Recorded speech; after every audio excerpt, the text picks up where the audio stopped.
की जय, सच्चिदानंद रोहिदास भगवान की जय, सब संतन की जय. आत्मरूप गणेशू केली स्मरण होय सकळ विद्येचे अधिकरण तेची बंधू चरण श्री सद्गुरूचे ते नमस्कार आता. गुरुर् ब्रह्मा गुरुर्विष्णू गुरुर्देव महेश्वरा श्री गुरु साक्षात परब्रह्मेन तस्मेन श्री गुरुरे नमः. बोला पुंडलिका वरदे हरी विठ्ठल श्री ज्ञानदेव तुकाराम श्री ज्ञानेश्वर माऊली महाराज की जय. गोपाल श्री कृष्ण भगवान की जय. सब संतन की जय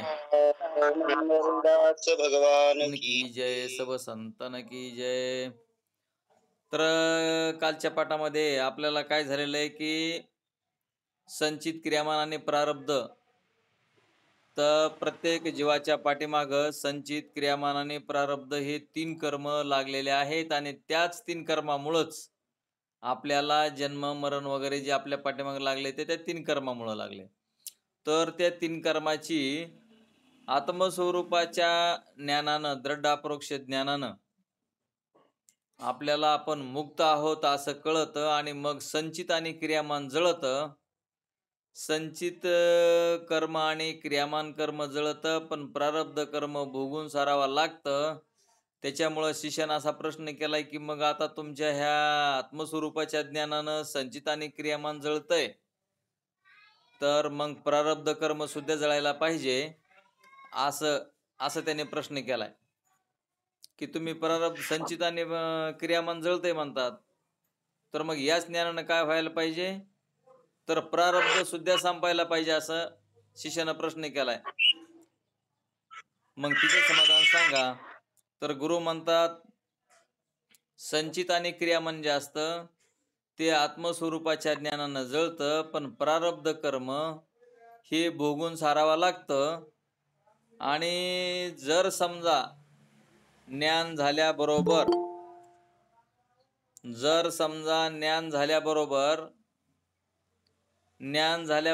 जर आपल्याला आपलं जर प्रारब्ध जर संपत असतं तर ज्ञान सांगणारे पाठीमागले साधू संत जीवनमुक्त होऊन ग्रंथ लिहायला कोणी उरलं नसतं ना. जर प्रारब्ध कर्म जर संपत असतं आत्मज्ञान झाल्याबरोबर आत्मज्ञान दृढ अपरोक्ष ज्ञान झालं आणि मग जर त्या प्रत्येकाचा देह ज्ञान झाल्याबरोबर जर देह तर हा प्रारब्धानं आलेला आहे मग देह पडला असता आणि देह पडला असता तर हे ग्रंथ लिहायला किंवा ग्रंथ सांगणारे जे सद्गुरू आहेत त्या प्रत्येक कुणाचाच देह शिल्लक राहिला नसता.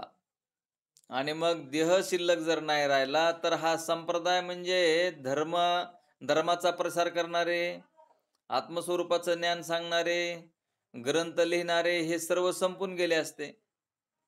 म्हणून काही केलं तरी संचित आणि क्रियामान जळतं पण प्रारब्ध मात्र भोगून सारावं लागतं. त्यासाठी त्यांनी उदाहरणं पण दिलेली आहेत. प्रभुरामचंद्र नलराजा किंवा धर्मराजा किंवा जे बी होऊन गेले ज्यांनी प्रारब्ध भोगलं तर ते प्रारब्ध भोगूनच सारावं लागतं. अशा पद्धतीचं त्यांनी शिष्याला उत्तर दिलं की प्रारब्ध हे डायरेक्टली संपत नसतं कारण देह आहे तोपर्यंत त्या प्रारब्धाचा ओघ आहे तोपर्यंत किंवा आयुष्य दिलेलं आहे तोपर्यंत हे शरीर पडत नाही. तुम्ही आजच्या आज जरी आपण म्हणलोत का आम्हाला आजच्या आज आमचा मृत्यू व्हावा तरी होत नाही. आणि ज्या दिवशी मृत्यू व्हायचा आहे त्या आणखीन मी एक 8 दिवस राहावा महिना राहावा एखादं वर्ष राहावा असं जरी म्हणलं तरी शरीर राहत नाही. म्हणजे त्याला नेमके मोजके श्वास दिलेले असतात भगवंतानं आणि ते आपल्याला दिलेले श्वास आपण त्याचा कसा वापर करायचा त्याचा कसा विनियोग करायचा ते करण्याकडे केला तर ठीक आहे. अन्यथा मग अवघड होतं बरं का. जर आत्मस्वरूपाचं ज्ञान जर नाही झालं आत्मस्वरूपाचं जर ज्ञान नाही झालं ते ज्ञान आपण नाही करून घेतलं आणि जर देह अगोदर पडला तर मग आपलं जन्म मरण चुकत नाही. म्हणून खात्रीशीर आपण त्या आत्मस्वरूप आपण कसे आहोत. मग तुम्ही म्हणता हे आत्मस्वरूप कशानं प्राप्त होतं. आत्मस्वरूप हे प्राप्तच आहे ते फक्त कळून घ्यायचंय आत्मानात्म विवेक करून आपण आत्मस्वरूप आहोत हे आपल्याला समजून घ्यायचं. कारण ही वस्तू दिसण्याची वस्तू नाही. जसं की गोडीला गोडी कळत नाही, सुगंधाला सुगंध कळत नाही, डोळाच डोळ्याला पाहत नाही, तसं आपलं स्वरूप आहे निर्गुण निराकार. आणि आपलं स्वरूप निर्गुण निराकार असल्या कारणानं ते दिसण्याच्या कक्षेमध्ये येत नाही. म्हणून तर आपल्याला ते दिसत नाही, पण आपण तेच आहोत. म्हणजे सच्चिदानंद स्वरूप अस्तिभाती प्रिय रूपानं सर्व जगभर भरून उरलेलं आहे. आणि ते एकच स्वरूप आहे. त्याच्यावर हे सर्व अनंत देह, अनंत दृश्य हे निर्माण झालेलं आहे. आणि ते दृश्य आणि तो देह मिथ्या बनवलेला आहे प्रभूनं, मिथ्या. जसं की बाजारामध्ये खेळण्या, बाहुल्या वगैरे असतात ना, लेकरांच्या खेळण्या असतात, बाहुल्या असतात, त्या मिथ्या बनवलेल्या असतात. पण त्या मिथ्या बाहुल्याच घेऊन लेकरं खेळत असतात. लेकरांना खूप आनंद असतो त्याच्यामध्ये. आणि तसंच असणार तुम्ही आम्ही सुद्धा बाहुलीच्या रूपानंच बनलेलो आहोत. हे परमात्म्यानं बनवलेल्या बाहुल्याच आहेत सगळ्या. आणि त्या बाहुल्या पाहूनच आपल्याला मग आनंद व्हायला लागला. शब्द स्पर्श रूप रस गंध हे विषय प्राप्त आहेत देहाला, आणि त्याच्यामध्येच मनुष्य आनंद मानतो. पण आनंद त्याच्यामध्ये नसून, आनंद हा दृश्यामध्ये नसून आनंद तुमच्याकडेच आहे. द्रष्ट्यामध्ये आनंद आहे, साक्षीकडे आनंद आहे. साक्षीकडं आपण साक्षी आहोत सर्व वस्तूंचे, सर्व दृश्याचे आपण साक्षी आहोत. देह आपल्याला स्थूल देह कळतो म्हणून त्या स्थूल देहाचे आपण साक्षी आहोत. सूक्ष्म देहाचे आपण साक्षी आहोत. कारण देहाचे सुद्धा आपण साक्षी आहोत. आणि महाकारण देहाचे सुद्धा साक्षी आहोत. कारण या चार देहाचे हे पंचीकरण ज्या वेळेस सुरुवातीपासून ऐकलं की मग हे चार देह कळतात. स्थूल देह, सूक्ष्म देह, कारण देह आणि महाकारण देह. आणि हे चारी देह आपल्याला कळतात, म्हणजेच आपण त्याचे साक्षी आहोत. साक्षी हा निराळा असतो, दृश्यापेक्षा साक्षी निराळा असतो. आपण सुखरूपच आहोत, आपण सच्चिदानंद आहोत, आपण स्वयंप्रकाश आनंद आत्मा अस्तिभाती प्रिय रूपानं जग भरून उरलेला आहे. आणि ते एकटं स्वरूप आहे, पण त्याने आपल्याला काय केलेलं आहे, ईश्वरानं आपल्या कर्मानुसार आपल्याला हे शरीर प्राप्त झालेलं आहे. आणि त्या शरीरामध्ये पाठीमागं आपण काय पाप पुण्य केलं ते आपण आपल्या माती घेतलं. वडिलाचे वजे आपला माता घ्यायचे तरीकानं दाटीचे धनुधरा. पंचमहाभूताचं शरीर आहे, त्या पंचमहाभूताच्या शरीराकडून, त्याच्यातल्या इंद्रियाकडून, त्याच्या दैवताकडून कार्य होतं. आणि आपण म्हणतो मी कार्य करतो, माझ्यामुळं कार्य होतं, आणि मी केला आणि माझ्यामुळं झालं, आपण असं म्हणतो. आणि म्हणूनच तर ते आपल्या अंगलट येतंय.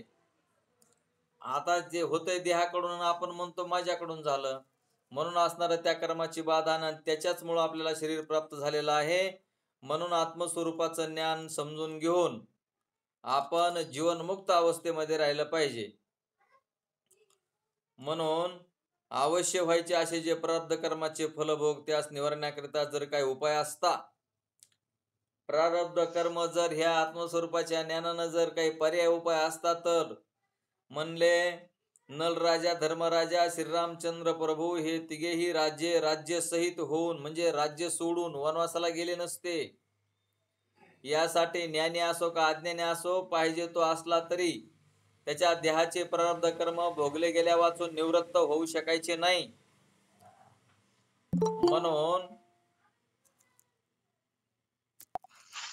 तर आपलं कर्म आपल्याला प्रारब्ध कर्म भोगूनच सारावं लागतं, हे ध्यानात घ्या. म्हणून त्याच्या पुढे त्यांनी असं सांगितलेलं आहे की देहाभिमान पापरूप आहे आणि आत्मज्ञान पुण्यरूप आहे. देहाचा अभिमान घेतला तर त्यालाच पाप असं म्हणतात, आणि आत्मज्ञान होणं किंवा मी आत्मस्वरूप आहे असं कळणं त्यालाच पुण्य म्हणतात. म्हणून आपणच देहावा असे मानणे दोषास्पद आहे आणि आत्म्याचा बोध महापुण्यप्रद आहे. जो मनुष्य आपला देहच आपण आहो असे मानतो त्याला महादोषी किंवा महापापी म्हणावे. बघा काय सांगून ठेवलं त्यांनी, की जो मनुष्य आपला देहच आपण आहो असे मानतो त्याला महादोषी किंवा महापापी म्हणावे. आणि स्मृतीमध्ये हे असं सांगितलेलं म्हणतात, नारण पातकम परम, असत्य भाषणापेक्षा अधिक मोठे असे दुसरे कोणतेही पाप नाही. आपण असत्य बोलतो म्हणजे काय करतो, की देह पंचमहाभूताचा असताना देह मीच आहे असं आपण म्हणतो, म्हणून तर आपलं पातक घडतंय. आणि हेच खोटं बोलणं आणि हेच खरं पाप आहे. म्हणून ध्यानात घ्या, असत्य भाषणापेक्षा अधिक मोठे असे दुसरे कोणतेही पाप नाही. म्हणजे असत्य बोलणे हे सर्वात मोठे पाप आहे. या नियमाप्रमाणे देहाचा आत्मा आहे असे जो म्हणतो तो असत्य बोलतो. कारण देह आहे पंचमहाभूतांचे कार्य. देह कशापासून बनला तर पंचमहाभूतांचं कार्य आहे. पंचमहाभूतापासून बनला ना आपण म्हणतो की देह मीच आहे आणि देह माझा आहे. तर देह पंचमहाभूताचा असताना पंचमहाभूतांचं कार्य बनलेला असताना देह मीच आहे असं म्हणणं हेच मोठं पाप आहे आणि त्याच पापानं आपण बुडतोय. म्हणून आपण सच्चिदानंद आत्मा ब्रह्मरूप आहोत असं ज्ञान आपण समजून घ्यायला पाहिजे. आणि आत्मा हा पंचमहाभूताचं कारण आहे. आत्म्यापासूनच पंचमहाभूत निर्माण झालेले आहेत. त्याचप्रमाणे देह विकारी आहे, दृश्य आहे, अनित्य आहे, जड आहे, परिच्छिन्न आहे, सावयव आहे. आत्मा अधिकारी आहे, द्रष्टा आहे, नित्य आहे, ज्ञानस्वरूप, परिपूर्ण, निरावयव. आणि देह म्हणले अशा पद्धतीचा आहे, अशा प्रकारचा देह आहे. देह अपवित्र आहे, दुर्गंध आहे, मल, मांस, मूत्र, रुद्राधिकाने भरलेला आहे. व आत्मा सदा शुद्ध, निर्मल, आनंद घन आहे. या रीतीने देह व आत्मा यांची लक्षणे परस्परापासून भिन्न असल्यामुळे आत्मा देहाहून निराळा आहे असे अनुभवाने समजण्यासारखे आहे. तथापि देहाहून आत्मा वेगळा आहे असे न समजता देहच आपण आहो असे जर कोणी म्हणेल तर त्याला महादोषी म्हटले पाहिजे. किंवा ज्याप्रमाणे वात, पित्त, कफ ही तिघेही एकत्र झाली म्हणजे त्यास महादोष, त्रिदोष अथवा सन्निपात म्हणतात. आणि हा सन्निपात ज्यात झाला असेल तो मनुष्य मृत्यूचा वश होतो. आपल्या शरीरामध्ये वात, पित्त आणि कफ असतं. हे 3 दोष जर समजा एकत्र झाले तर त्या दोषानं मनुष्य मरतो म्हणतात. त्याप्रमाणे देहाचा अभिमान बाळगणाऱ्यासही महादोषी म्हणावे, म्हणजे त्याला सन्निपात झाला असे समजावे. बघा, त्याला देहाला जर मी म्हणलंय तर त्याला तो रोगच झाला म्हणायचं म्हणले, तो महादोषी आहे, त्याला सन्निपातच झालेला आहे असं भागवतातही श्रीकृष्ण भगवतांनी उद्धवास सांगितलेले आहे, की उद्धवा आता इकडं सन्निपात होणं म्हणजे काय, आजाराचा सन्निपात म्हणजे वात, पित्त आणि कफ एकत्र होणं आणि अज्ञानी माणसाला देहच मी आहे असं वाटणं हे सन्निपात आहे. तर अहंता, ममता रूप बुद्धी केवळ सन्निपातच आहे असे समजावे. अहम ममतेची या सवडी न माते पावती बापुडी, जन्म मरणाचे दुथडे ढवळे ते ठेली.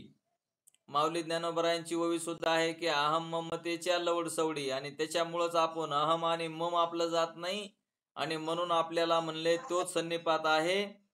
आणि त्याच्यामुळं म्हणजे सत्वगुण, रजगुण, तमोगुण या 3 गुणांच्या ठिकाणी त्यांच्या काहीच्या ठिकाणी जे अहंता, ममता असतात त्या सन्निपात समजावे. देहाच्या ठिकाणी अहम आणि मम माणसाचं जात नाही आणि त्याच्यामुळं सन्निपात समजावे. असा सन्निपात ज्या झाला असेल तोही मरणाच्या स्वाधीन होतो आणि त्यांचे जन्म मृत्यू रूप दुःख निवृत्त होत नाही असे समजावे. याच्या उलट ज्या मनुष्याला ब्रह्मनिष्ठ सद्गुरूच्या अनुग्रहाने आपण सच्चिदानंद आत्मा आहो अशी बुद्धी झाली असेल त्याचे पुण्य जबरदस्त आहे असे समजावे. ब्रह्मविचार विलक्षण पुण्याचा हेतू आहे असे सिद्धांत मुक्तावलीत आप्त पुरुषांचे वाक्य आहे. तर आपण आत्मस्वरूप आहोत हे जे आपल्याला सांगितलं ते क्षणमात्र ब्रह्मविचाराचे फल. मग आपण आत्मस्वरूप आहोत असं जर एक क्षणमात्र जर खात्रीशीर आपल्याला वाटत असेल की मी सच्चिदानंद आत्मा ब्रह्मरूप आहे, सच्चिदानंद आत्मा असते, भाती प्रिय रूपानं भरून राहिलेलं आहे, असं जर आपल्याला एक क्षणभर जर होत असेल, एक क्षण मला वाटतं काहीतरी सेकंदाचा आहे, 5-6 सेकंदाचा काहीतरी, 8 सेकंदाचा काहीतरी आहे वाटतं. तर त्या क्षणामध्ये एक क्षणभर जर कोणी त्या मी सच्चिदानंद आत्मा भरमरूप आहे असं जर ज्ञान झालं, तर त्या एका क्षणाचं किती महत्व आहे ते त्यांनी याच्यामध्ये सांगितलेलं आहे. क्षण मात्र ब्रह्मविचाराचे फल. ब्रह्मविचाराच्या ठिकाणी ज्या पुरुषाचे मन क्षण मात्र का होईना पण स्थिरतेला पावले, एक क्षणभर जर असणारा मी सच्चिदानंद आत्मा ब्रह्मरूप आहे, तर तुम्हाला जर ब्रह्मामध्ये स्थिर व्हायचं असेल तर मन मुंडा आणि मग धुंडा. काय म्हणले? मन काय आहे आपलं मन मुंडा आणि मग धुंडा, मग ब्रह्मधुंडा.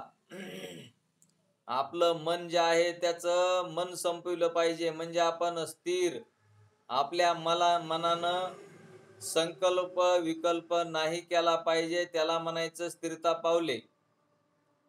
तुम्ही म्हणता किंवा ब्रह्मस्वरूप जर काही दिसतच नाही, कळतच नाही, त्या ठिकाणी कसं स्थिर राहावा? तुम्ही आता बसलेले आहात, तर बसलेले असताना तुमचं मन काही संकल्प विकल्प करीत नाही, अशी जी अवस्था आहे तीच ब्रह्म अवस्था आहे. पण आपण डोळे लावून जरी बसलो तरी सुद्धा आपलं मन सारखं विचार करायला असतं, आपलं मन कल्पना करायला असतं आणि संकल्प विकल्प करीत असतं आपलं मन. त्यावेळेस आपण जीव असतो. आणि जर आपलं मन संकल्पाने विकल्प करीत नसेल, त्यालाच म्हणतात मन मुंडलं, मन मुंडा आणि मग ब्रह्मधुंडा. मनानं संकल्प विकल्प न करता स्वस्थ बसून राहणे, आपणच ते स्वरूप आहोत. मग हे पक्क ध्यानात घ्या, कसं मन मुंडायचंय. तर मनानं संकल्प विकल्प नाही केले पाहिजेत आणि मी सच्चिदानंद आत्मस्वरूप आहे असं आपल्याला दृढ अपरोक्ष ज्ञान झालं पाहिजे.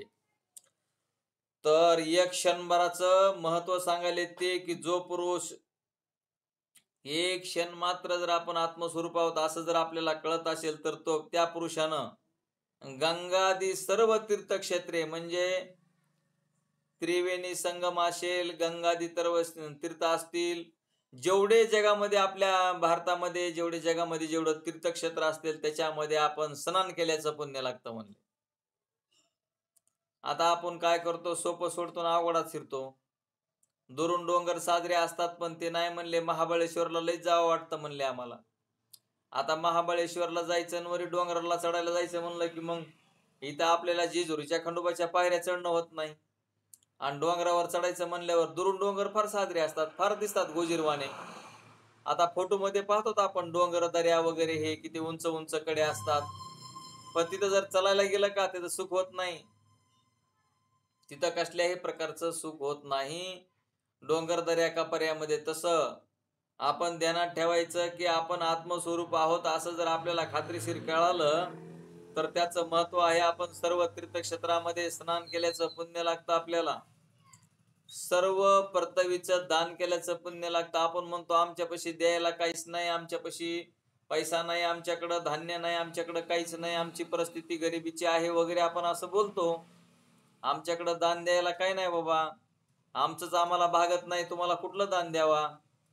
तर एक म्हणले क्षणभर जर तुम्ही नामचिंतन जर केलं, आता तुम्ही सांगा आपल्या घराची किंमत, आपल्या संपत्तीची किंमत करा, आणि पुन्हा गावातल्या संपत्तीची किंमत करा, आणि पुन्हा तालुक्याची किंमत करा, पुन्हा जिल्ह्याची किंमत करा, पुन्हा भारताची किंमत करा, पुन्हा ह्या सर्व पृथ्वीची किंमत करा, तर ही किंमत आपल्याच्यानं होऊ शकत नाही.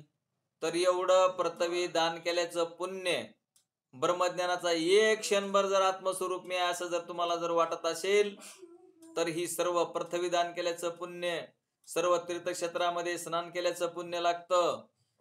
तिसरं पुण्य आहे हजारो यज्ञ केल्याचं पुण्य लागतं. एक यज्ञ आता करू शकत नाही मनुष्य, तर त्याचं हजारो यज्ञ केल्याचं पुण्य लागतं की मी सच्चिदानंद आत्मा ब्रह्मरूप आहे एक क्षणभर जर वाटत असेल तर. तिसरा पॉइंट आहे की जेवढ्या देवता असतील याच्यामध्ये त्या सर्व देवतांची पूजा केल्याचं पुण्य लागतं. आणि आपल्या पितरांचा उद्धार केल्याचा पुण्य लागतं.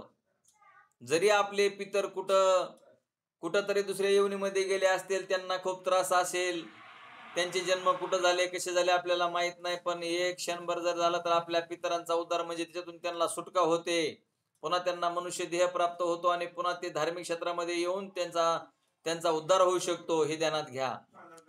मग आपण असणाऱ्या थोड्या लाभासाठी एवढं करतो या संसारामध्ये, आणि आपल्याकडून हा नरदेह मिळालेला आहे. या नरदेहाला मिळाल्याच्या नंतर जर आपल्यामुळं कोणाचा जर काही फायदा होत असेल, म्हणजे आता काय बघा किती फायदा आहे, ते किती पुण्य होतंय. सर्व तीर्थक्षेत्रामध्ये स्नान केल्याचं पुण्य लागतंय, सर्व पृथ्वी दान केल्याचं पुण्य लागतंय, हजारो यज्ञ केल्याचं पुण्य लागतंय, सर्व देवतांची पूजा केल्याचं पुण्य लागतंय, आपल्या पितरांचा उद्धार केल्याचं पुण्य लागतंय. अशा प्रकारची गती. आणि शेवटचा पॉइंट आहे की आपल्या या त्रिलोक्यामध्ये आपण स्वतःला पूज्य करून ठेवल्याचं पुण्य लागतं आपल्याला. आपण एवढं जर समजा एका क्षणाचं महत्व आहे, तर मग तुम्ही सततच माझा आत्मा सच्चिदानंद आत्मा ब्रह्मरूप आहे याच्यावर जर तुम्ही दिवसामधून कितीतरी वेळ जर तुम्ही त्याच्याकडे लक्ष देऊन जर त्याच्याकडे राहिलात, तुम्ही त्या नामाचं चिंतन केलं, आणि मी सच्चिदानंद आत्मा ब्रह्मरूप आहे असती भाती प्रिय रूपानं भरून उरलेलो आहे, असं जर तुम्हाला जर ते ज्ञान होत असेल, तर मग तुमचं किती पुण्य होत असेल ते मला काही सांगता येत नाही बाबा. त्याला महत् पुण्य म्हणतात. आणि हे महत् पुण्य निष्काम केलेल्या कर्माचं फल आहे. हे निष्काम कर्म केल्याचं फल आहे. हे सच्चिदानंद आत्मा ब्रह्मरूप आहे. या संसारामध्ये येऊन जर देवाला तुम्ही आम्ही काही मागत असतो, तर त्याला सकाम कर्म म्हणतात. सकाम कर्माचं फल परमात्मा देतो, पण तितक्या पुरतच असतं. म्हणून निष्काम कर्म करून भगवंता प्रीत्यर्थ जर कर्म केलं, तर म्हणजे एवढी पुण्य होते. आपले क्षण मात्र ब्रह्मविचाराचं फल आहे हे. एवढी जर पुण्य आपली होती, तर आपल्याच्यानं जाणं होतं का त्रिवेणी संगमाला, इकडं तिकडं पंढरपूर, आळंदी, गंगा, भागीरथी आंघोळ्या करायला जाणं होतं का आपल्याच्यानं? मग जर एक क्षणभर जर तुम्ही सकाळी सकाळी जर समजा 10 क्षण जर आपण चिंतन केलं, तर त्याची पुण्य एवढी होते. हजारो यज्ञ केल्याचं पुण्य लागतंय, पृथ्वी दान केल्याचं पुण्य लागतंय, स्वतःचा उद्धार केल्याचं पुण्य लागतंय, आपल्या आई वडिलांचा आपल्या पितरांचा उद्धार केल्याचं पुण्य लागतंय. तर मग आपण मनुष्य असून समजून घेऊन का करू नये त्या भगवान परमात्म्याचं चिंतन? आणि ह्या जगामध्ये फक्त एकटाच तो भरून उरलेला आहे, आणि त्याचं भजन आपण केलं पाहिजे, म्हणजेच नामचिंतन केलं पाहिजे. आणि आपल्या आत्मनात्म विवेकाच्या द्वारे, मनाच्या वरतीद्वारे आपण आपलं दृढ अपरोक्ष ज्ञान करून घेऊन बुद्धीचा निश्चय करून घेतला पाहिजे की आपण सच्चिदानंद आत्मा ब्रह्मरूप आहोत. तर अशा पद्धतीचं पुण्य होतंय म्हणले. म्हणून देहात्म बुद्धीज पापम न तगदो वद कोटी बिह आत्महम बुद्धिजम पुण्यम न भूत न भविष्यती. देहात्म बुद्धीज पापम म्हणजे आपण देह हो असे मानल्याने, आता हे झालं एक क्षण मात्र ब्रह्मविचाराचं फल एवढं आहे. पण जर देहाला एक वेळेस जर मी म्हणलो तर आपण, तर त्याचं किती पाप होतंय ते ध्यानात घ्या.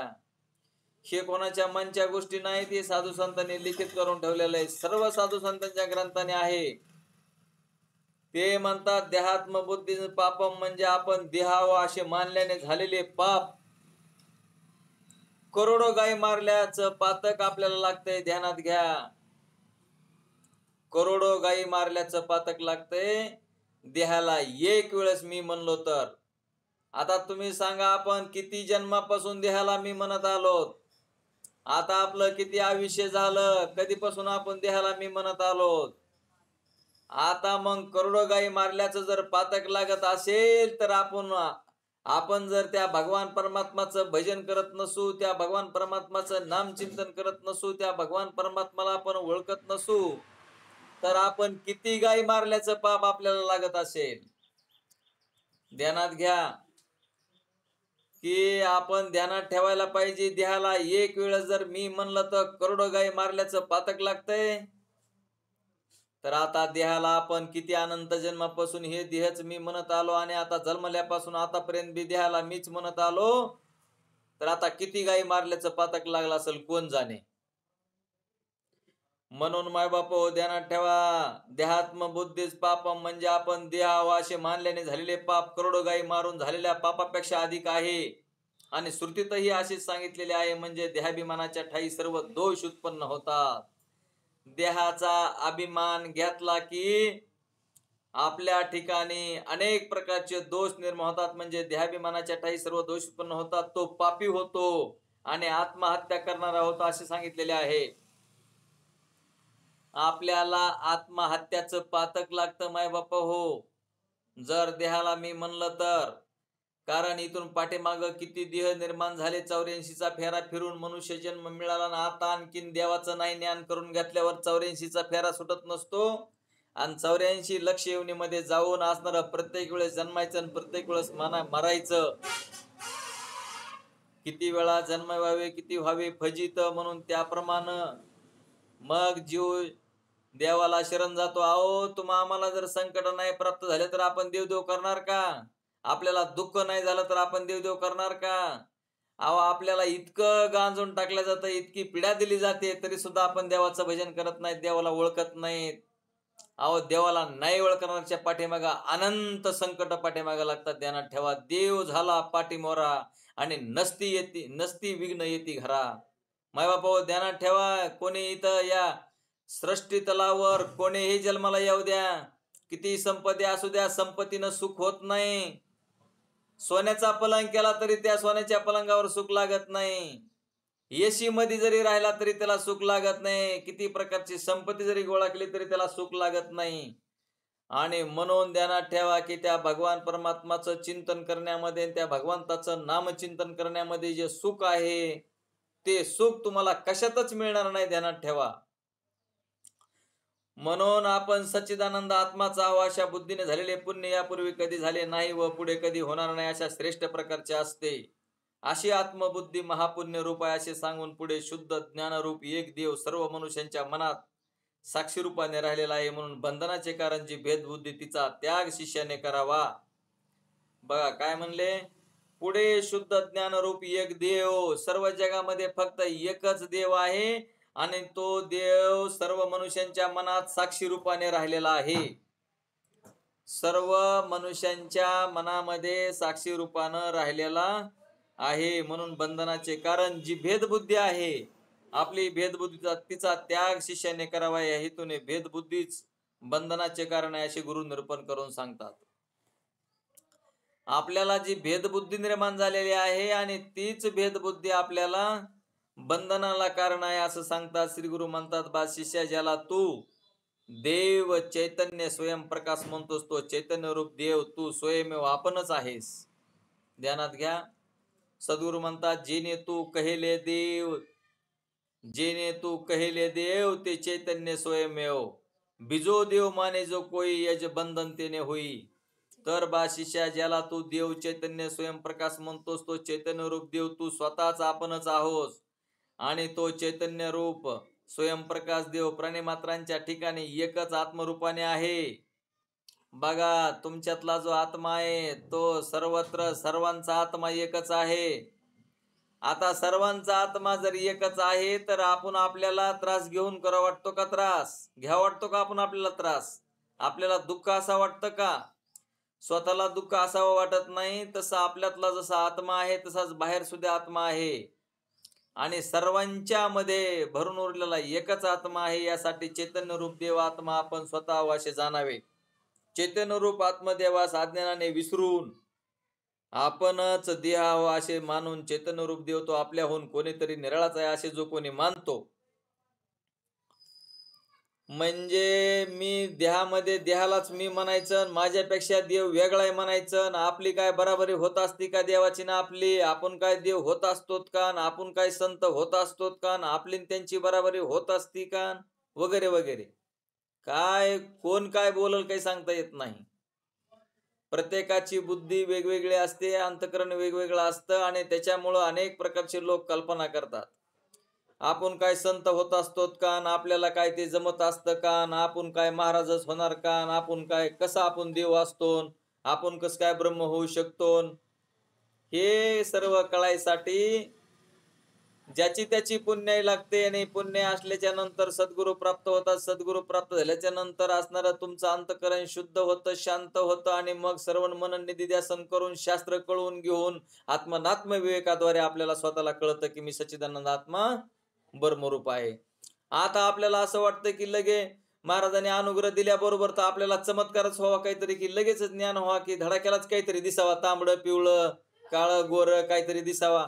अशा प्रकारचा परमात्मा नाही, तर तुम्ही स्वतः तुमचं जे स्वरूप आहे आणि ते परमात्मा स्वरूप आहे. आणि त्याच्यामध्ये भेद करणं, मी देहानं वेगळा आहे, देव वेगळा आहे, देह माझा आहे, असं जर आपल्याला वाटत असेल तर तेच बंधनाचं कारण आहे. भेद मानणाऱ्या अज्ञानाच्या बंधनाला हे त्याचे भेद मानण्याच कारण होते. श्रुतीतही असे सांगितलेले आहे की जो कोणी आपण स्वतः वेगळे आहो आणि देवता आपल्यापासून भिन्न आहेत असे मानून अन्य देवताची उपासना करतो. ध्यानात घ्या, ज्ञानेश्वरी माऊलींनी सुद्धा ज्ञानेश्वरी वाचा चांगली 13वा अध्याय, त्याच्यामध्ये त्यांनी सांगून ठेवलेलं आहे बाबा देव एक असताना तुम्ही कोणते कोणते देव निर्माण केले. आम्ही अनेक देव निर्माण केले. सोमवारी वेगळा देव केला, मंगळवारी वेगळा केला, बुधवारी वेगळा केला, गुरुवारी वेगळा केला, शुक्रवारी वेगळा, शनिवारी वेगळा, रविवारी वेगळा. येळकट घे, आहे का नाही? प्रत्येक देवाबद्दलच सांगत नाही कारण आपला टाइम थोडा असतो. मग प्रत्येक देवाचं सांगत राहिलं तर तिथंच आपलं प्रवचन होईल आणि संपून जाईल कार्यक्रम, आहे का नाही? तर आपण काय केलं, 8 वाराचे 8 देव केले ना, 8 प्रत्येक वार आला की वेगवेगळ्या देवाची पूजा. मी म्हणतो आता वेगवेगळ्या देवाची पूजा करून त्या देवाने तुमच्याकडे धावत केव्हा यावा. कारण सोमवारी पूजा केली महादेवाची, महादेव धावत येऊ लागला की दुसऱ्या दिवशी मंगळवार निघतो, मंगळवारी पुन्हा मग आईची पूजा करतो. मग महादेव म्हणतो मला बोलिलं होतं पण आता ह्यानं आज काय केलं, आईला बोलिलंय, आता मी माघारी फिरतो. मंगळवारी आईची पूजा केली की लगेच बुधवारी कृष्णाची पूजा करतो. आई निघाली होती याची सेवा करायला पण ते लगेच मग कृष्ण, आई म्हणते मी थांबते आता, कृष्णाला त्यानं बोलविलं. आणि गुरुवार आला की दत्ताला हाका मारतो. मग दत्त काय करतो, इकडं कृष्ण म्हणतो काय करावं, निघाला होतो पण आता ह्याने दत्ताला हाक मारली, दत्त जाईन आता. माय बापा ध्यानात ठेवा, गुरुवारचं झालं, शुक्रवार आला की मग म्हणतो आणखीन काय, आणखीन देवी असते वाटतं शुक्रवारची आणखीन. आणि मग शुक्रवारची देवी म्हणजे पाठीमागल्या वाराचा देव निघाला तुमच्याकडे की तुम्ही दुसऱ्या वारी दुसराच देव पूजितात. आणि शनिवारी म्हणतो हनुमंताची सेवा करावी लागते, म्हणतो हनुमंत महाबळीन रावणाची दाढी जाळी. आणि ते हनुमंतराया निघाल्या बरोबर तर लगेच दुसऱ्या दिवशी येळकट खंडोबा. आणि आमचं कुलदैवत आहे म्हणतो, त्या खंडोबाच्या नावानं गोंधळ घालायला लागतो, गोंधळ घालून बकरे कापितो. अरे माय बापा ध्यानात ठेवा, जिवंत बकऱ्याला कापून देव कवा भेटायचा? जिवंत बकरे कापणाराच त्याला जिवंतपणेच त्याला मरावं लागतं, त्याला लय त्रास होतो. तुम्हाला सांगतो, ते बकरे कापलेले आपल्या पोटाला येतात लेकर म्हणून आणि ते आपल्याला मार झोड करतात, त्रास देतात. ध्यानात ठेवा माय बापा. म्हणून अन्य देवतांची म्हणजे देवताच जर अन्य नाहीत, वेगवेगळ्या देवताच नाहीत, फक्त देवच एक आहे आणि ते देव म्हणजे तुम्ही आहात हे ध्यानात घ्या. कारण देहाला मी म्हणण्याची गरज नाही, देह हे साधन आहे, साधनाच्या द्वारे आपल्याला मुक्त व्हायचंय. ध्यानात ठेवा, अन्य देवतांची पूजा उपासना करतो तो अद्वितीय ब्रह्मतत्व जाणू शकत नाही. हे जे ब्रह्मतत्व आहे ते तो जाणू शकत नाही. तुम्ही जर 8 वाराचे 8 देव केले ना, 8 देवाची पूजा करीत जर राहिला तर तुम्हाला आत्मतत्व ब्रह्मतत्व कळू शकत नाही. आणि देवाला जर सकाम पूजा करताना देवाला जर काही मागतान तर तुम्हाला देव तुम्हाला ते मागितलेल्या वस्तू देईल. म्हणून माऊली ज्ञानोबराय म्हणतात, जो जे वांचील तो ते लाहो. असं पसायदानामध्ये मागून ठेवलं त्या ज्ञानोबरायाने. ज्या जीवानं जे मागितलंय ते त्या देवा त्या जीवाला देऊन टाक. पण माय बापा तुम्ही जर देवालाच मागितलं, मला देव कशाने कळेल, देवा मला काही झालं तरी मला तुझी प्राप्ती हवी आहे, मला देवा आता काय नाही, मला नाशिवंत. मग तुम्ही सांगा, काय तुम्हाला एखादा सोन्याचा डोंगर दिला म्हणजे सुख होईल का? बरं सोन्याचा डोंगर दिला तर माणूस जिवंत राहतो का? काय हजारो एखाद्या बिल्डिंगी बांधल्या तर सुख होतं का? त्याच्यामध्ये जर येशा लावल्या तर आपल्याला सुख होतं का? मग तुम्ही सांगा नेमकं कशानं सुख होतंय? तर देव आहे तुमच्या जवळ आणि तुम्ही राहा देवाजवळ, आणि मग ते सुखाचा, मग तेच सुख आहे. आणि सुख म्हणजेच देव आहे, ध्यानात ठेवा. पण तुम्ही म्हणता बरं झालं महाराज आज तरी सांगितलं सुख म्हणजे देव आहे. तर शब्द स्पर्श रूप रसगंध याच्यातून जो मिळणारा आनंद आहे तो देव नाही, ध्यानात ठेवा. तो विषयाचा आनंद आहे. आणि विषय रहित जो आनंद असेल, मनाचा संकल्प विकल्प न होता मिळणारा जो आनंद असेल, आणि तो परमात्म्याचा आनंद आहे, तो आत्म्याचा आनंद आहे, तो ब्रह्माचा आनंद आहे, असं ध्यानात घ्या. म्हणून म्हणले तो अद्वितीय ब्रह्मतत्व, अन्य देवतांची उपासना करतो तर अद्वितीय ब्रह्मतत्व जाणू शकत नाही, म्हणून तो देवास पशुतुल्य आहे. बघा देवाला कसं आहे म्हणले, अनेक वारांचे अनेक देवांचे देव करून जर पूजा करीत राहिलं तर म्हणले ब्रह्मतत्व जाणू शकत नाही, तो देवास पशुतुल्य आहे. पशु ज्याप्रमाणे, आता पशुतुल्य म्हणजे बघा, या आत्मतत्वाला ब्रह्मतत्वाला स्वतःला जर तुम्ही नाही ओळखलं तर मग तो देवास पशुतुल्य आहे. पशु ज्याप्रमाणे गाडी जोडणे, शेत नांगरावायच्या जोताला लावणे, बोजा उचलणे इत्यादी कामास उपयोगी पडतो, त्याप्रमाणे मनुष्यरूपी पशु यज्ञाधिकांच्या योगाने देवतास भोग देतो व त्या योगाने तो देवाच्या कामास उपयोगी पडतो, म्हणून त्यास देवांचा पशु म्हटलेले आहे. दुसऱ्या एका श्रुतीमध्ये सांगितलेलं आहे की जो पुरुष अद्वैत ब्रह्माच्या ठिकाणी भेदबुद्धी करतो, जर आपण परमात्म्याच्या ठिकाणी आपल्या ठिकाणी जर भेद केला तर त्याला भेदाभेद भ्रम अमंगळ असं म्हणतात. आता आपण इकडे बाकीचेच भेद धरतो, देव वेगळा आणि मी वेगळा असा जर तुम्ही भेद केला, आम्ही जर असा भेद केला तर तो पुरुष म्हणले वारंवार मृत्यूच्या जबड्यात सापडतो. म्हणून आपण ते एक चैतन्य सामान्य स्वरूप आपण आहोत, हा शेवटीचा पॉइंट आहे. म्हणून यासाठी भेदबुद्धी टाकून देव एकच असून सर्वांच्या मनाचा साक्षी आहे असे गुरुशास्त्रांच्या उपदेशाने जाणून अभेद बुद्धी ठेवावी. आपल्या मनाचा साक्षी जो आहे तो देव आहे, ध्यानात घ्या. आपल्या मनाचा साक्षी आणि तो देव आहे. मग अशा प्रकारचं सांगितलं, मनास जाणणारा तो आहेस. आता समर्थित हे गुरु शिष्यांच्या संवाद रूपाने सर्वांच्या मनाचा साक्षी देव एकच आहे असे सांगितलेले आहे. मग सर्वांच्या मनाचा साक्षी जर तो परमात्मा असेल आणि तेच आपलं स्वरूप असेल तर आपण कुठं जायचं आपल्याला पुन्हा? आपण अमर आहो. खरे की पहा खोटे. आपण अमर आहोत हे आपल्या मनाच्या द्वारे, बुद्धीच्या द्वारे आपण हे कळून घ्यायचं, आणि त्याच्यामुळं आपल्याला सर्व मन निध्यासन करावं लागतं. नाही तर मग असं करायची काय जरुरी पडली असती? एकदा मी आत्मा आहे असं म्हणलं तर आपल्याला कळून गेलं असतं, पण आपण हजारो वेळा मी आत्मा आहे असं जरी म्हणलं तरी हे कळत नाही, ध्यानात ठेवा. हे कळण्यासाठी आपल्या अंतकरणाचं जे शुद्धीकरण आहे ते करावं लागतं. अंतकरणाचं शुद्धीकरण हे कशानंच होत नाही, ते फक्त नामचिंतनानं होतं, त्यालाच अनुग्रह म्हणतात. आणि त्या अनुग्रहाचं आपण चिंतन करत नाही, म्हणून आपलं अंतकरण शुद्ध होत नाही, आपली वृत्ती स्थिर होत नाही. आपलं अंतकरण शुद्ध न झाल्यामुळं आपलं श्रवण मननामध्ये, निधिध्यासनामध्ये मन लागत नाही, आणि ते श्रवण मनन निध्यासन न झाल्यामुळं आपला आत्मनात्म विवेक आपल्यापाशी राहत नाही, आणि आपल्याला वैराग्य कशाला म्हणते ते कळत नाही. आपण वैराग्य म्हणजे ठेविले अनंत तशीच राहावे, चित्त असू द्यावे समाधान, याला वैराग्य असं नाव आहे. भगवान परमात्मानं जसं आपल्याला ठेवलेलं आहे त्या प्रमाणामध्ये राहून आपण भगवंताचं भजन केलं पाहिजे. आणि भगवंताचं भजन होतंय का केलं पाहिजे? तर भगवंताचं भजन श्वासामध्ये होतं, श्वासच भजन करतो, त्याच्याकडे लक्ष असलं पाहिजे. म्हणून आपण सर्व कार्य करत असताना भगवान परमात्मा दिसला पाहिजे. सर्व कर्मामध्ये जर तो दिसत असेल तर त्याचं पाप पुण्य आपल्याला लागत नाही. आपण निषेधाचे कर्म करत नसल्यामुळे आपल्याला पाप पुण्य लागत नाही, आपण सकाम कर्म करत नसल्यामुळे आपल्याला पाप पुण्य लागत नाही. मग अशा पद्धतीने आपल्या अंतकरणाला ज्ञान होतं आणि आपण मुक्त आहोत असं कळत असतं. म्हणून म्हणले समर्थित हे गुरु शिष्यांच्या संवाद रूपाने सर्वांच्या मनाचा साक्षी देव एकच आहे असे सांगितलेले आहे.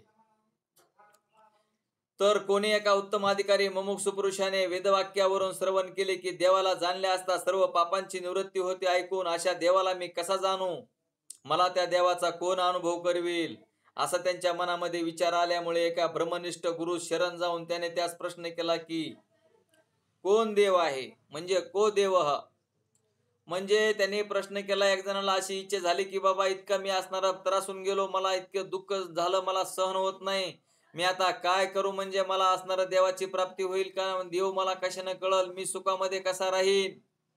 आणि असा प्रश्न केला की को देव, म्हणजे कोण देव आहे, म्हणजे कोण देव आहे. त्यावर गुरुने उत्तर दिले, येव मन साक्षी. म्हणले गुरुनं उत्तर दिलं, तुमच्या मनाचा जो साक्षी आहे. मन जड असतं माय बापो, मन जड आहे. मग हे मन कोणाला कळतं, त्या मनाचा साक्षी म्हणजे तुम्ही आहात. म्हणजे जो मनाचा साक्षी, मनास जाणणारा तोच देव आहे. आणि ते मग तुमच्या मनाला कोण जाणतंय मला सांगा बरं. तर तुमच्या मनाला तुम्हीच जाणतात की नाही, मग तुम्हीच देव आहात की नाही. आता साधू संतांनी एवढं सोपं करून सांगितलं, पण देव आपण हुडकायला आता काय सांगावं. कुणी डोंगरावर जातं, कुणी चार धामला जातं, कुणी कोण कोण कुठं कुठं जातं, कुठं कुठं देवाला धुंडते. अरे देव आहे अंतर्यामी आणि व्यर्थ हिंडे तीर्थग्रामी. मग आता देव तुमच्या आमच्या हृदयामध्ये असताना, आपल्या मनाचा साक्षी तो परमात्मा असताना आपण कोठे फिरायचं, कोण्या देवाला जायचं. त्रिवेणी संगमी नाना तीर्थे भ्रमीन चित्त नाही नामी तरी ते व्यर्थ. अरे काय करायचं, आपण कुठं जरी गेलो तरी आपलं मन जर स्थिर नाही, तर आपण त्रिवेणी संगमात गेलो काय, चार धामला गेलो काय, कुठं जरी गेलं तरी आपल्या जोपर्यंत मन स्थिर होत नाही आणि मनाचा साक्षी जो परमात्मा आहे तो जोपर्यंत कळत नाही, तोपर्यंत आपल्याला काही उपयोग होत नाही.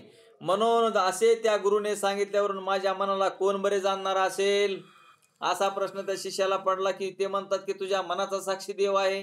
मग तो म्हणतोय की माझ्या मनाला कोण बरे जाणत असेल, काय इंद्रादी देवता जाणत असतील की दुसरा कोणी जाणणार असेल, असा विचार तो पुन्हा पुन्हा करीत असूनही त्याच्या मनाचा निश्चय असा काही होईना. म्हणून दुसऱ्या एका बुद्धिमान मनुष्याकडे जाऊन त्याने विचारले की हे दयासागरा सत्पुरुषा. आता बरेचसे माणसं आहे, तुम्हाला सांगतो, इकडं गुरु भेटला, सद्गुरु जरी भेटला तरी कळत नाही माय बाप हो. आणि गुरु करून तुम्हाला तुम्हीच देव आहेत हे कळून देण्याचा प्रयत्न केला तरी त्याच्याकडे लक्ष न लावता, एखादा मठाधिपती असला, एखादा काहीतरी त्याच्याकडं 10-5 गाड्या असल्या, घोड्या असल्या, लय मठाधिपती असला की त्याला म्हणतात काय नाही, त्या गुरुला आपल्या काही कळत नाही, म्हणतात हे गुरु करू आपण. आता तुम्ही सांगा, मठाधिपती गुरु केला आणि ते जर तुम्ही देव आहेत हे जर सांगत नसला, तुमचा आत्माच देव आहे हे जर सांगत नसला, देह वेगळा आत्मा वेगळा आणि ते आत्मस्वरूप आपण आहोत हे जर सांगत नसला, तर मोठ्या पोटाचा, मोठ्या गाडीवाला, मोठ्या मठाचा आणि कितीही जरी सुंदर असला आणि तो जर आपल्या जन्ममरणामध्ये ढकलीत असला, तर तो आपल्या काय कामाचा. पण तरी सुद्धा माणसं काय करतात, नाही म्हणे ह्या गुरु नाही, दुसरा गुरु करू, तिसरा करू, चौथा करू, पाचवा करू. अरे कितीही जरी गुरु केले माय बापा हो, पण जोपर्यंत सद्गुरु मिळत नाही, सत्य वस्तूची ओळख करून देत नाही, तुमच्या मनाचा साक्षी जो परमात्मा आहे तो जोपर्यंत तुम्हाला कळून देत नाही, तोपर्यंत काही उपयोग होत नाही. म्हणून त्यांनी सांगितलं, माझ्या मनास कोण बरे जाणत असेल. त्यावर त्या सत्पुरुषाने उत्तर दिले की तुझ्या मनाला तूच जाणतोस, दुसरा कोण जाणेल. तुम्ही सांगा, तुमच्या मनाला कोण जाणत असेल तर तुम्हीच जाणतात, आणि ते जे तुमच्या मनाचा जो साक्षी आहे ते तुम्ही आहात. हे त्यांचे उत्तर ऐकून त्या विचारणाऱ्याला वाटले की हा काय आपल्याला खरे उत्तर देत नाही, यासाठी आपला प्रश्न आणखी तिसऱ्या कोणास तरी विचारावा. बघा, पहिला गुरु केला, पहिल्या गुरुनं त्याला विचारलं तरी गुरुनं तेच उत्तर दिलंय, दुसऱ्यानं तेच उत्तर दिलंय, तिसऱ्याकडे आणखीन गेलेला आहे तरी विचारावा. या विचाराने तिसऱ्या एका सत्पुरुषाकडे जाऊन त्याने विचारले की हे दयाळू सत्पुरुषा, माझ्या मनाचा साक्षी कोण बरे असेल. तेव्हा त्याही सत्पुरुषाने पूर्वीच्या सत्पुरुषाप्रमाणे जबाब दिला.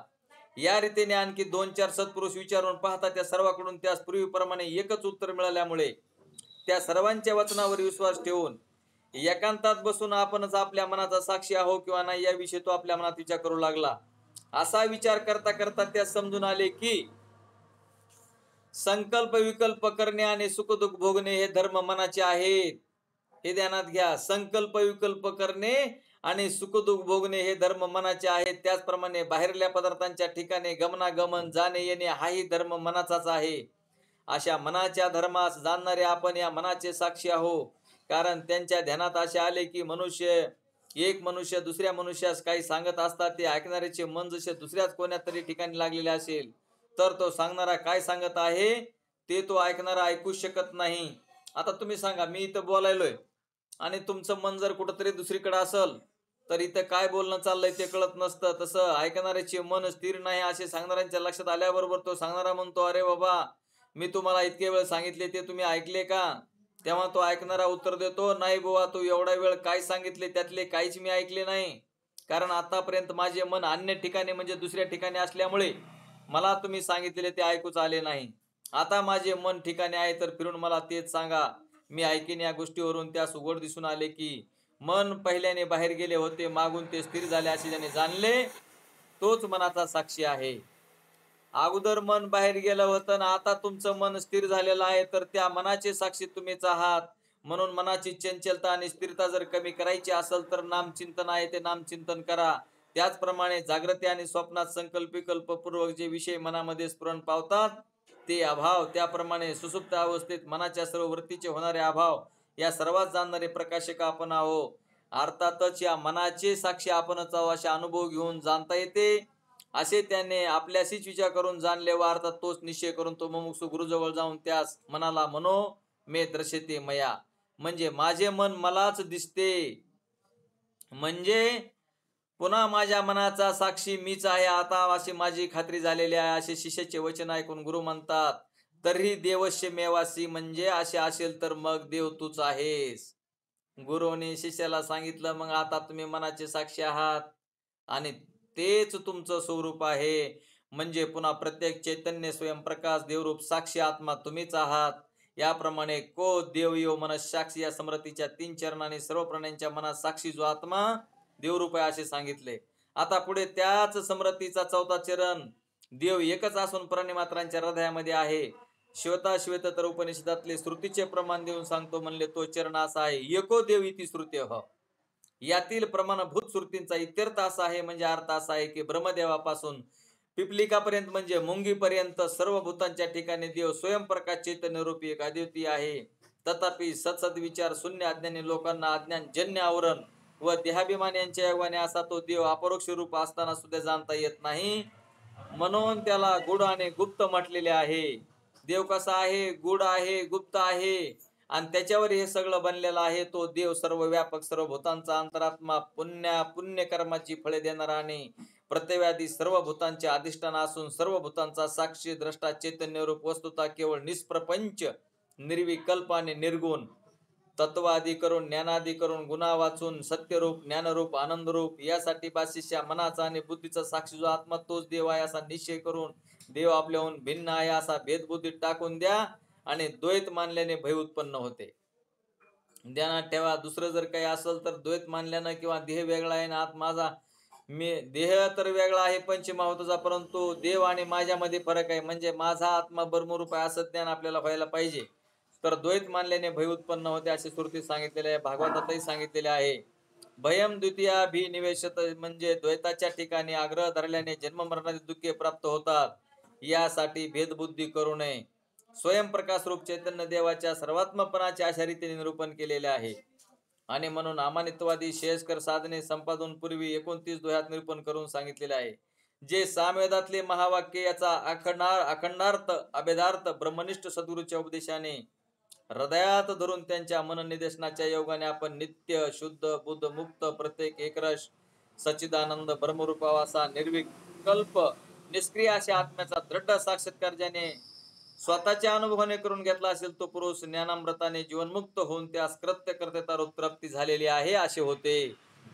ध्यानात घ्या. याच्यामुळं जशा पुरुषाला पुढे कर्तव्य म्हणून काही नसते, परंतु मोक्षाच्या इच्छेने श्रवणाधिकास तर प्रवृत्त झालेले आहेत, पण ज्यांच्या मनाची वृत्ती बाह्य विषयांच्या संकल्पामुळे चंचल असल्या कारणाने अपरोक्ष अद्वितीय अशा आत्म्याच्या अनुसंधानात दृढ व निष्ठावंत जर होऊ शकत नाही, अशा मुमुक्षुने आपल्या मनाच्या वृत्ती बाह्य विषयाच्या संकल्पापासून निवृत्त करून, बघा, हे जर असणारं ज्ञान आपल्याला कळत नसेल, आपल्याला हे ज्ञान होत नसेल तर काय करावं म्हणून सांगितलं, तर आत्म्याचं अनुसंधान करा म्हणतात, आत्म्याचं चिंतन करा म्हणतात. आत्म्याचा अनुग्रह दिलेला आहे ते नाम चिंतन करा. अनुसंधानात दृढ आणि निष्ठावंत जर होऊ शकत नाही तर अशा मुमुक्षुने आपल्या मनाच्या वृत्ती बाह्य विषयाच्या ठिकाणी ज्या संकल्पापासून निवृत्त कराव्यात.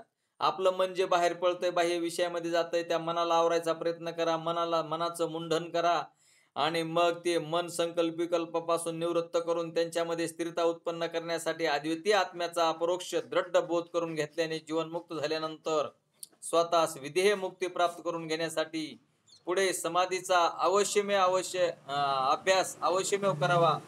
अगदी योग्य आहे. यासाठी समाधीच्या अभ्यासाचं निरूपण आपण उद्याच्या पाठामध्ये पाहू.